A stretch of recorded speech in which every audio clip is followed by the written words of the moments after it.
Yeah, you can just leave it up so you put that in here. Thanks.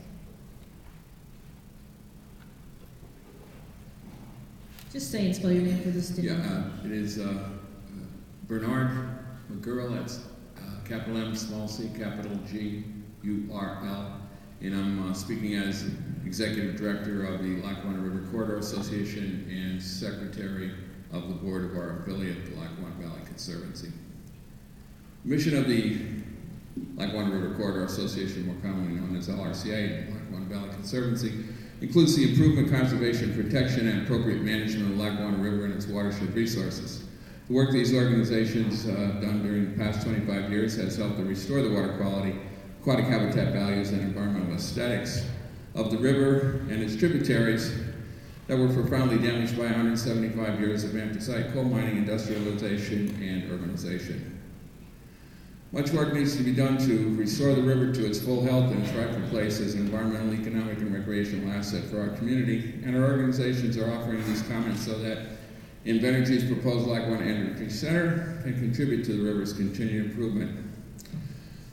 Our organization's board of directors believe that the LEC's treated cooling process water from the first day of the plant's operation should be pre-treated on site and then discharged into the Lackawanna River Basin Sewer Authority system for additional treatment.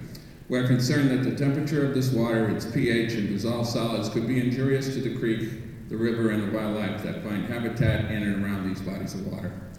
With monitoring and open dialogue following the plant's startup, we believe the eventual direct discharge into the creek could be feasible, but we prefer LRBSA treatment be available at the plant startup and at all times during the plant's operation in the event of a malfunction or other unexpected event. The association and the Conservancy also offer these concerns and ideas for continued protection and improvement of the Lackawanna River and its watershed. On land development, we recommend that construction of the plant involve as little land disturbance as possible so that construction activities do not create additional sediment or acidine drainage loads for the creek or river. We recommend that Invenergy attempt to use existing wetlands on its property and even created wetlands to retain and filter post-construction stormwater runoff.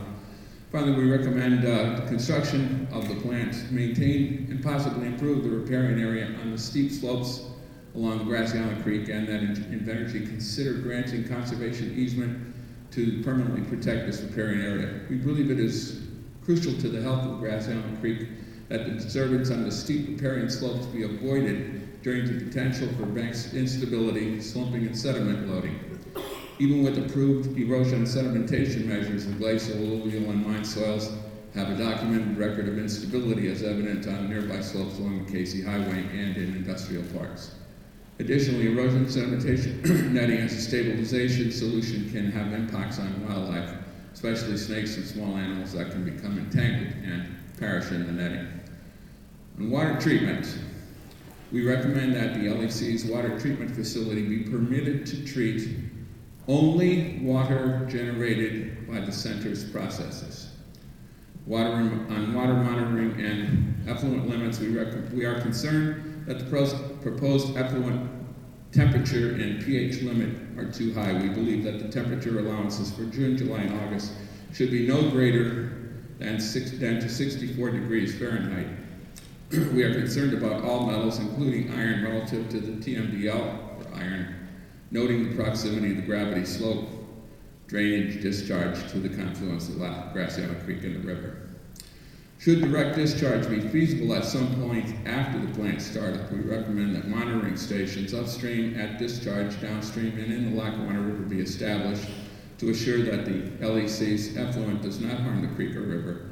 Real-time monitoring for water temperature, pH, and dissolved solids could assure better environmental protection. Invenergy should provide annual funding for benthic microinvertebrate assessments in the creek and related reaches of the river. On regulatory oversight, the Pennsylvania Department of Environmental Protection has been an important partner in the work that has brought much of the Lackawanna River back to life.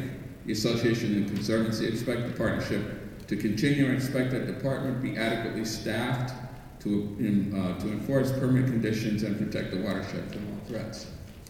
The organizations want to call DEP's attention to the fact that Invenergy's proposed facility will create a precedent for future projects in this watershed, including the possible development of other power generating facilities. We encourage all industrial discharges to develop discharge agreements with our local sanitary treatment works for both their regular wastewater and their industrial discharge requirements. In general, we discourage individual industrial discharge permits for processed waters.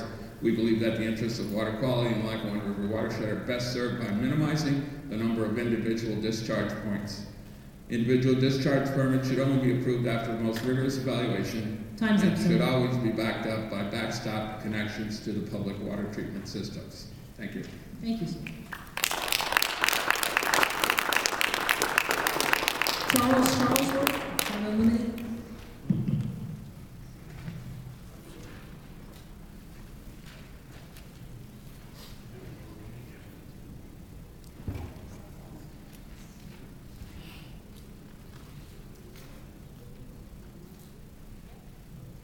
My name is Charles Charlesworth, C-H-A-R-L-E-S-W-O-R-T-H.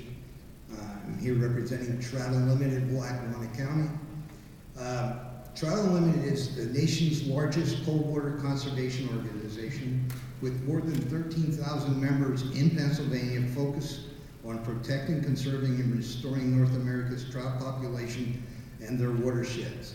In Lackawanna County, we have more than 250 members working to fulfill our mission by protecting Lackawanna River headwater stream habitat, reconnecting streams where barriers impede fish passage, restoring streams impaired by land use activities, and educating and engaging the next generation of anglers and conservationists. 21 miles of the Lackawanna River is designated Class A wild brown trout, special regulations with a water quality designation of high quality. It is not stocked in that 21 miles of stream because it has naturally reproducing brown trout. The river has been listed in the latest edition of the 100 Best Trout Streams in America. The river played host to the 2015 National Trout Unlimited Convention and has a high economic value for the people and communities in its watershed. Grassy Island Creek, the location of LEC's wastewater, is a tributary of the Lackawanna River. Our organization board of directors believes the LEC treating cooling process from the first day of operation should be pre-treated on site and then discharged into the Lackawanna River Basin Sewer Authority.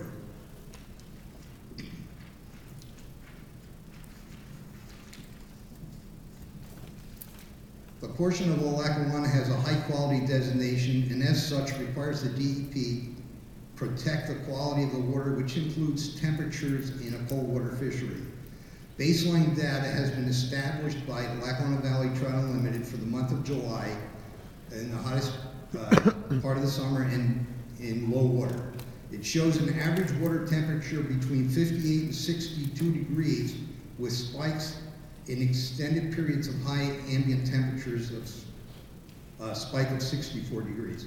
Studies show that there can be a 7-degree, and we sent the permit process to our application to our scientists at Pennsylvania Council of Trout Unlimited, and this was their response. There's a possibility of a 7-degree temperature differential would have entering a 62-degree Lackawanna at 77 degrees from Grassy Island Creek. 77 degrees is fatal to brown trout.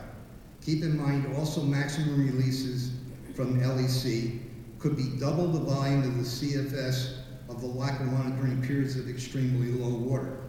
The maximum daily loading of several heavy metals and the suspended solids appear extremely high. The aforementioned study by Fish and Boat Commission, which was a 2010 study of the river, Section 7 and above having an average pH level of 7.4, with the area near Grassy Island Creek having a pH level of 7.2. DEP proposed maximum pH level of 9 is 110 times more alkaline than the Lackawanna River. This will degrade the river water quality and have a negative impact on not only the fish population, but other aquatic species and aquatic vegetation, and aquatic insect life. According to the permit, section 3, I won't go into that section for brevity. Our recommendations. First and foremost, the LBTU recommends that all wastewater, not including stormwater runoff, be run by pipe directly into municipal waste treatment facility. The reduction of maximum allowable daily loading of heavy metals and suspended solids, along with a maximum pH 1 minute, level of sir. 7.5. Maximum temperature releases during June, July, and August be held at 62 degrees, with water never entering the Lackawanna River at higher temperatures than reported in a real-time data recording system located above the confluence of both streams. LVTU recommends that there be as little earth disturbance in the area where runoff and erosion and sediment can affect the water quality of Grassy Island 30 Creek. seconds. Recommend the real-time data loggers be installed by LEC with real-time access available to the public at LEC's discharge point Grassy Island Creek and the confluence of both Grassy Island Creek and the Lackawanna. We also recommend a riparian buffer be established the entire length of the Grassy Island Creek and have it made a greenway and placed in the conservancy. Time's up, sir. Okay, thank you. Can you, Mr. Charlesworth, can you leave a copy of that? Did you leave a copy? Yes. You did? Okay, thank you very much.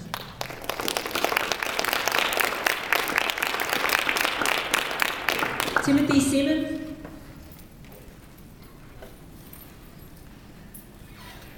Hello again.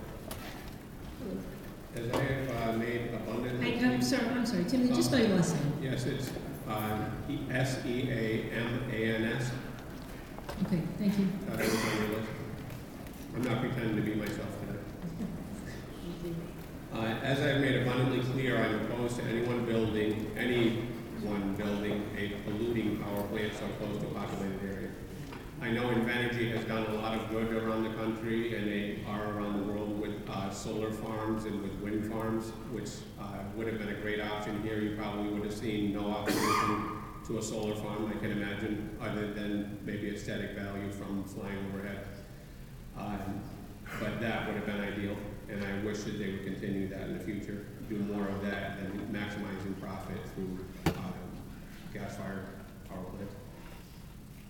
You don't need to be an engineer, an epidemiologist, a meteorologist, acoustical expert, real estate appraiser, or any other indebted and high-paid biased witness to see just how bad this will be for Jessup and the surrounding communities. It won't improve the quality of anything in our lives, being so close to our town. If it was put further away, it would have been a non-issue. The air quality will be worse, the view of the mountain will be worse, the sound will be a constant at night when it is normally very quiet in our town. It may not be loud, but it will be there for decades in place of the current silence that we value.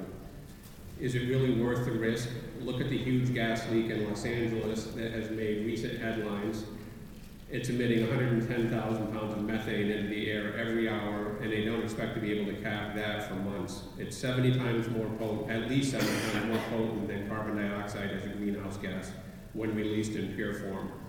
This company was supposedly doing things safely and by the law and the right way. I would bet that all of the people affected by it wish it were never allowed so close to them.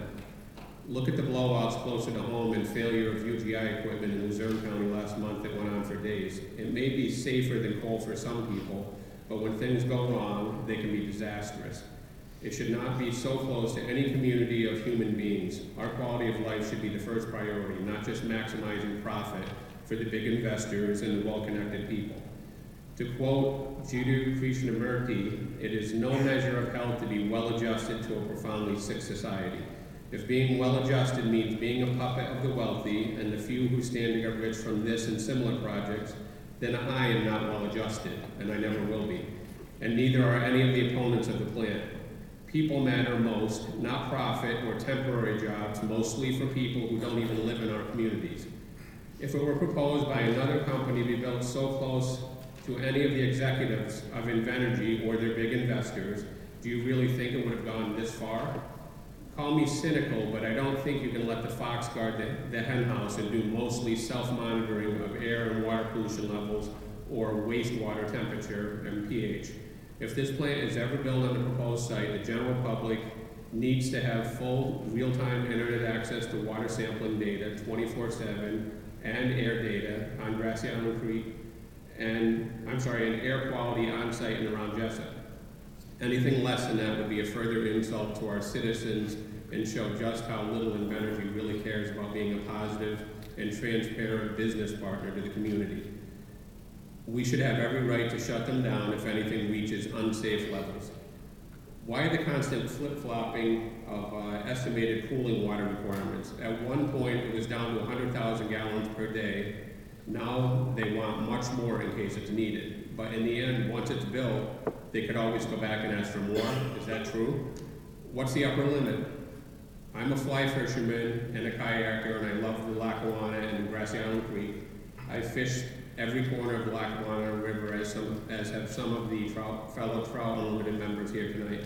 It has a huge wild brown trout population that could be decimated if the facility is allowed to discharge into Grassy Island Creek and there is an accidental dump into the river. Unfortunately, I feel that most of what we are saying is just not being heard or given real consideration. It's just a race of investment and political hurdlers rushing over all of us to get to the finish line. That is before we have time to wake everyone up who has been asleep over the past year and unaware of what's really going on. Maybe it would have been a better use of this time by showing the Zeitgeist series, Zeitgeist, from Netflix on a big screen, of course, for a resident-packed auditorium in place of all of these theatrical meetings.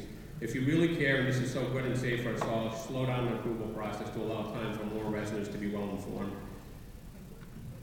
All of the technology we need to rid ourselves of antiquated polluting fossil fuels is available to Invenergy and similar alternative energy companies right now.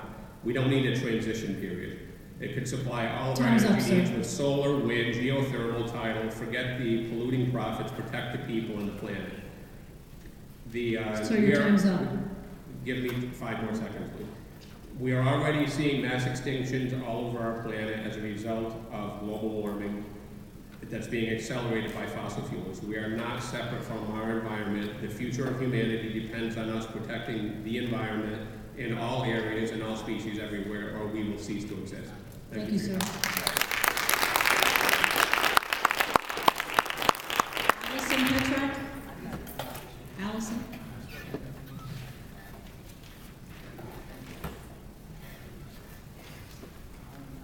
Thank you.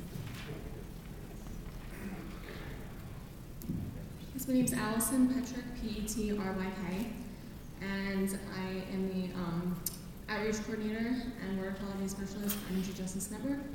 And I'm concerned about the Lackawanna Energy Center because it will affect us all, including the air and water quality of the Lackawanna River. The power plant will be discharging warm water into the Lackawanna River, and when the water temperature increases, it leads to a decrease in the amount of oxygen in the water, which affect the macroinvertebrates, fish, and other aquatic organisms that depend on oxygen to survive. An increase in the temperature leads to exhaustion of microorganisms, shortening the lifespan of fish. Also, activities like the nest building, spawning, hatching, migration, and reproduction depend on optimal temperatures, and temperature is considered to be a vital significance of the physiology, metabolism, and biochemical processes that control the respiratory rates, digestion, and overall development of aquatic organisms. Temperature changes can cause a total disruption of the entire ecosystem.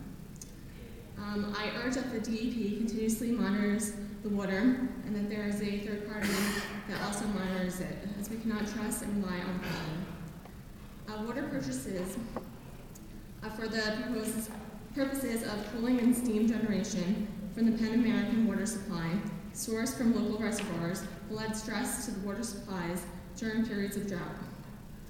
An increase in demand will raise prices for all water ratepayers in the Lackawanna Valley, who will not be enjoying the windfalls of profit Invenergy is generating for themselves.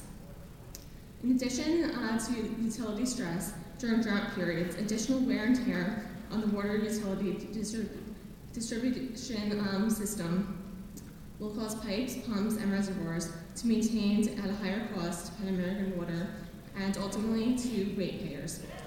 The burden of these externalities and economic costs should not be